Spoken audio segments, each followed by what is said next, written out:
Vous savez, j'ai vraiment réfléchi, le parallèle avec le nazisme est total.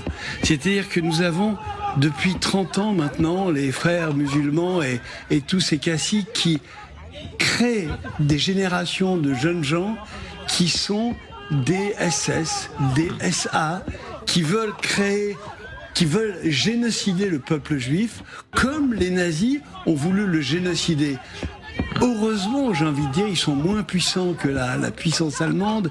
Heureusement, ils sont moins intelligents qu'Hitler l'était avec les gens qui l'ont entouré. Heureusement, surtout, Israël est là. J'ai envie de dire, heureusement, surtout, Tsahal est là. Malheureusement, Tsahal n'était pas là à ce moment-là, mais Tsahal est quand même là, l'armée israélienne. Est-ce que l'islamisme nous fait entrer dans une nouvelle époque? Je me rappelle d'interviews avec Yitzhak Shamir, l'ancien Premier ministre israélien, qui avait pratiqué le terrorisme à l'époque, pendant la guerre d'indépendance, qui le racontait de façon assez, mais c'était à un tout autre niveau. Arafat, qui a pratiqué le terrorisme, mais c'était à un tout autre niveau. Là, on parle d'un mouvement, comme vous le dites, islamiste, inspiré par la religion. Il y a cette scène terrible où les dirigeants du Hamas se prosternent en voyant les crimes qu'ils ont ordonnés. C'est autre chose. Ne vous y trompez pas. Nous sommes dans un basculement de civilisation. Nous entrons dans une ère où l'Occident et les gens qui ont une forme d'intelligence et qui aspirent à la liberté va se retrouver en face d'un dogme qui est un dogme d'une violence terrible qui est celui de l'islamisme.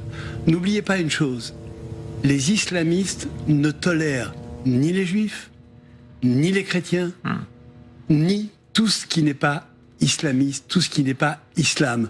Ils veulent nous éliminer. Nous parlons là aujourd'hui de ce qui se passe en Israël, mais vous le savez peut-être, j'ai dirigé une émission pendant 5 ans sur i24 News, une émission politique. J'étais au cœur du problème. Le monde chrétien a été assassiné dans notre silence. Des millions, des milliers de chrétiens ont été assassinés, tu le sais, et nous n'avons rien dit. Pourquoi? Parce que et on voit le recul des chrétiens d'Orient, n'est-ce pas, notamment en Égypte et dans beaucoup de ces régions. C'est la disparition, les églises brûlées, ravagées, des familles entières massacrées. Voilà, nous sommes aujourd'hui devant ce schisme qui va être cet affrontement entre deux civilisations.